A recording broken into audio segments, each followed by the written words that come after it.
Tonight we go deep. 3 caving stories that start with confidence and end in chaos. 1 wrong turn, 1 missed warning, 1 moment underground where everything falls apart. Viewer discretion is advised. Friars Hole, under the West Virginia hills, is one of the longest cave systems in America. 70 kilometers of passage, joined by squeezes 18 inches tall, in rock holding a cold 12 degrees. On April 8, 2023, Noah Reyes went in with her survey team to push one of them. She was the smallest caver in the club, exactly why they brought her. Noah was 26 years old, small-framed and wiry. 3 years underground, with a habit of narrating squeezes out loud to keep her breathing slow. She had trained every month with this team, and her father, a miner, taught her the family rule. The rock decides, you negotiate. That habit of narrating would turn out to be the thing that held her together. Here is what you need to understand about cave squeezes. They are not tunnels, they are decisions. A body moves through an 18-inch slot by exhaling, sliding on one arm, and trusting that the far side widens. Cavers rate them by helmet. If the helmet passes turned sideways, a trained caver can usually follow. The trip ran smooth for 4 hours. The team mapped 600 meters of virgin passage, singing survey numbers down the line, and reached the notch they had come for. A flattener the previous trip had passed a helmet through. Noah went in the way she always did, left arm forward, cheek to the stone, narrating. 2 body lengths in, that is the moment the push stopped being a survey, because the slot's floor dropped 2 centimeters mid-move. Her hips slid into the wedge of it, and the rock pinned her pelvis at the tightest point. She was stuck. Not resting, stuck. What she didn't know, exhaling to fit had let her slide deeper than the slot could return. She tried the reverse slide and got nothing back. She pushed. No motion. Still stuck. Panic knocked once. She talked it down, out loud, the way she always did, while her teammate Marcus gripped her boot and pulled until she shouted, "Stop!" And this is the part that decides everything about a squeeze rescue. Force does not work. Pull a pinned caver and you wedge them tighter, panic them faster, and swell the joint you are pulling against. The only tools that work are chisels, patience, and time. And time underground has a cost. Watch the clock on her body. 1 hour in, discomfort, jokes, her narration steady. 4 hours in, the pinned left arm went from tingling to gone. 7 hours in, shivering against rock that drank her heat through every inch of contact. The call-out reached the surface at 7, and the county's cave rescue team came down with what squeeze rescues actually need: pneumatic chisels, rope pads, a medic small enough to reach her, and food for a siege. Through the night, they worked in 20-minute shifts, shaving stone a knuckle at a time. The crack of the chisel, the hiss of the airline, the scrape of spoil bags dragged back through the slot. A medic named Anna Weiss lay in the passage beside her for 6 hours, feeding her warm sugar water through a tube and keeping the narration going when Noah's voice sagged. By hour 15, they had opened 4 centimeters over her hips. It was not enough. Her core temperature was drifting down. Pinned blood does chemistry you do not want. Crush time raises the stakes of the release itself. That release would be the most dangerous minute of the whole rescue, and everyone in the passage knew it. At hour 19, with 6 centimeters gained, they rigged the webbing, dosed her the way the protocol demands, and pulled on the count of 3. Smooth, slow, angled to the slot. She came free like a cork from a bottle. 20 hours after the floor dropped, into the arms of 6 rescuers stacked down the passage. They packaged her, warmed her, and carried her out through the long gallery while she narrated the ceiling the whole way. The habit had held, and she was not letting go of it now. Noah Reyes survived.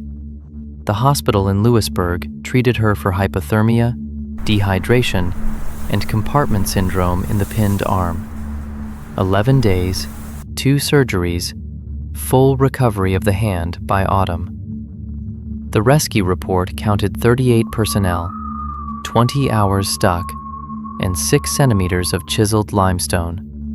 A new gate now guards that notch in one of the longest cave systems in America. She still caves, and she still narrates. And if you ever wonder whether 18 inches is enough space to spend a night in, she will tell you, it is exactly enough, if somebody lies down beside you and talks. Glacier ice glows a blue that stains your eyes, and it creaks, freezing rooms that are not meant to endure.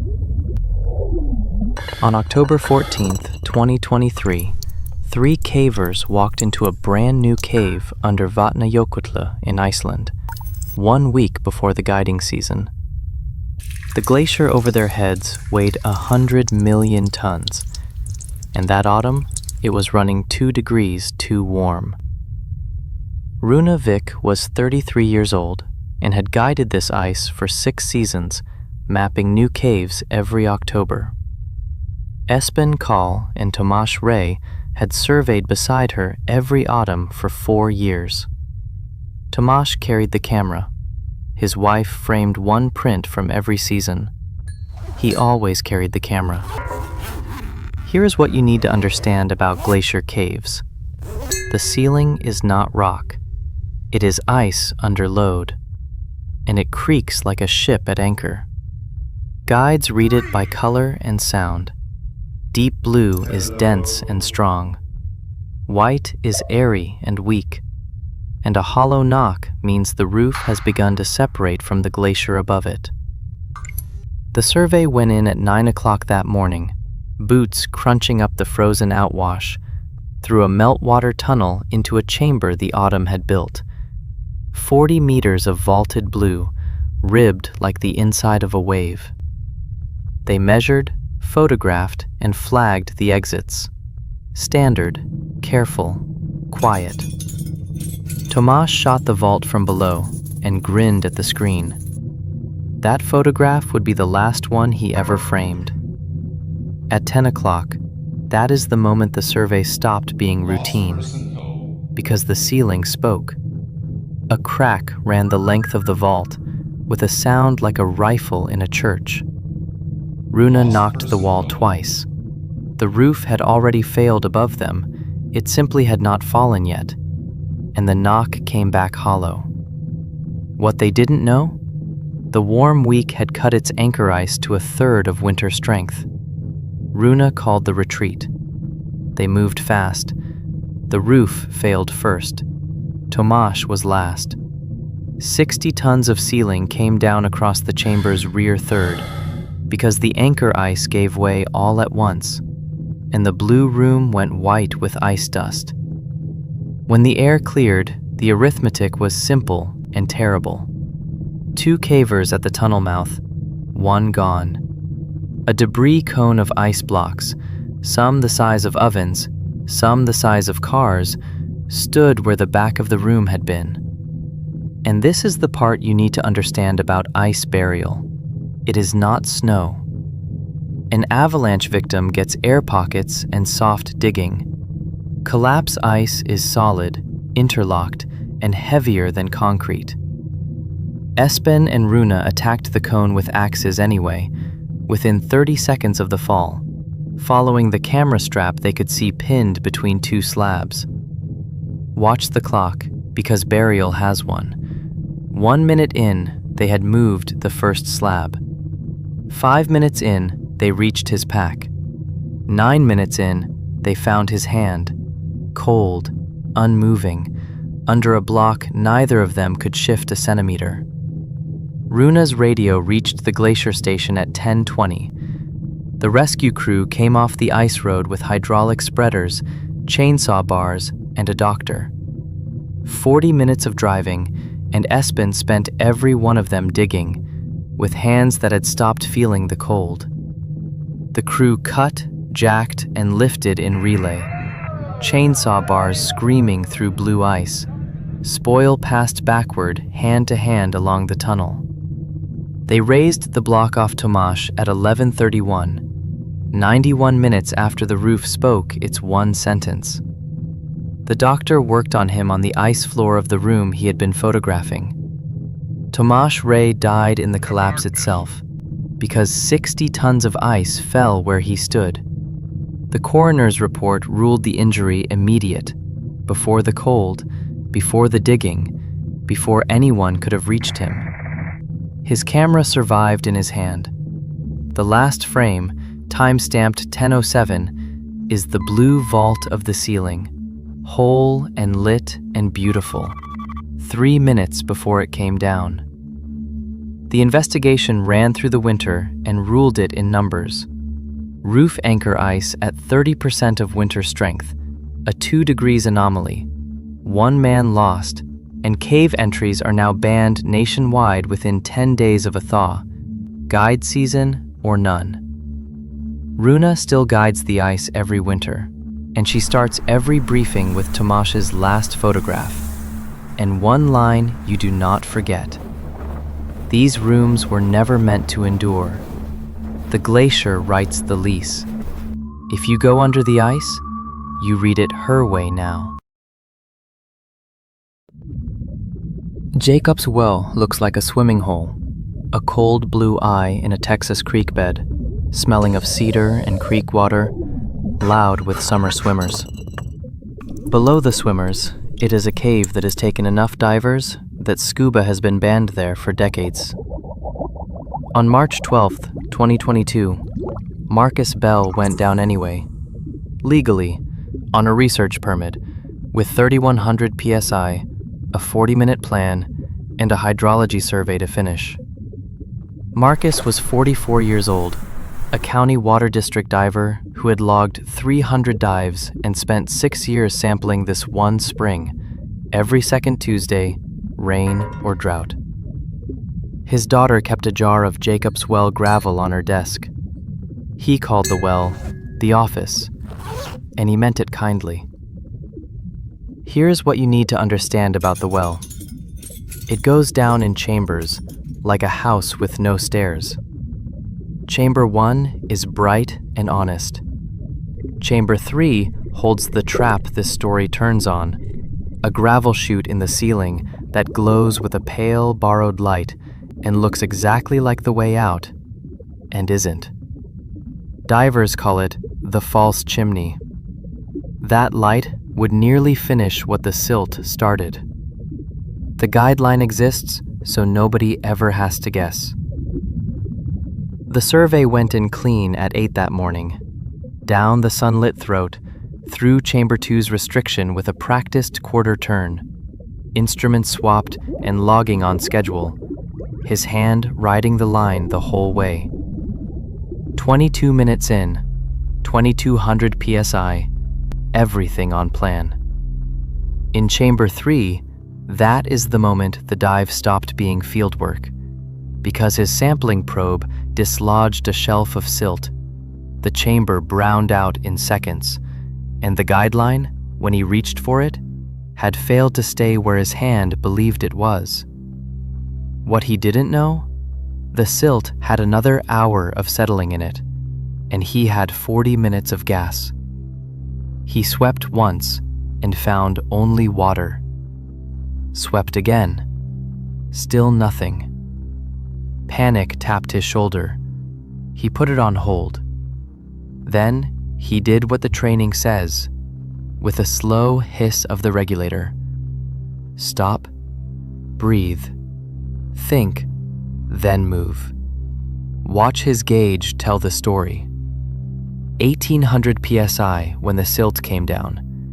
1,500 when his sweep finally brushed rock instead of line.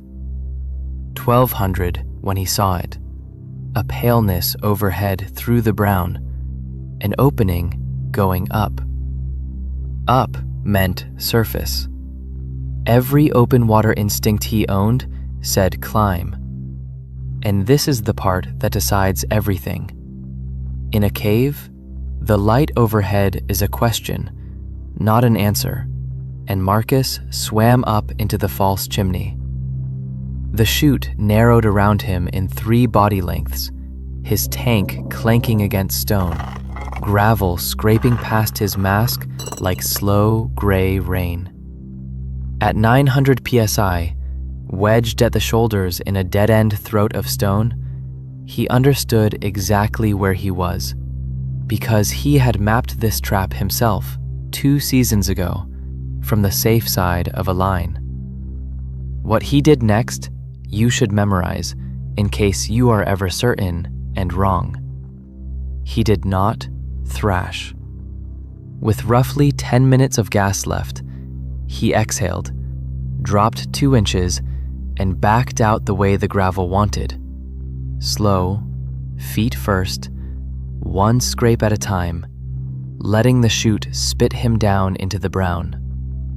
At 600 psi, back on the chamber floor, he did the search pattern he should have trusted first. 1 hand on rock, circling the wall. His fingers found the line at 400 psi, taut, patient, exactly where the silt had hidden it. He followed it out on fumes and discipline, through the restriction, up the bright throat, the water going from brown to green to gold above him, and broke the surface at minute 51 with 90 psi on the gauge, into sunlight, cedar trees, and a lifeguard's whistle clearing the swimmers off the well. Marcus Bell survived without a scratch that showed, from a dive that nearly ended stuck in a stone throat. The district's incident report ruled it in 1 page. Silt out, line lost, false chimney entered and self-rescued. 90 psi of margin on a 3,100 psi plan. His permit dives now carry a second diver and a second line. By regulation he helped write. The well is still banned to scuba, still bright, still loud with summers. The false chimney is still up there, still looking exactly like the way out. He teaches the difference now, 1 sentence at a time. In a cave, you do not follow the light. You follow the line.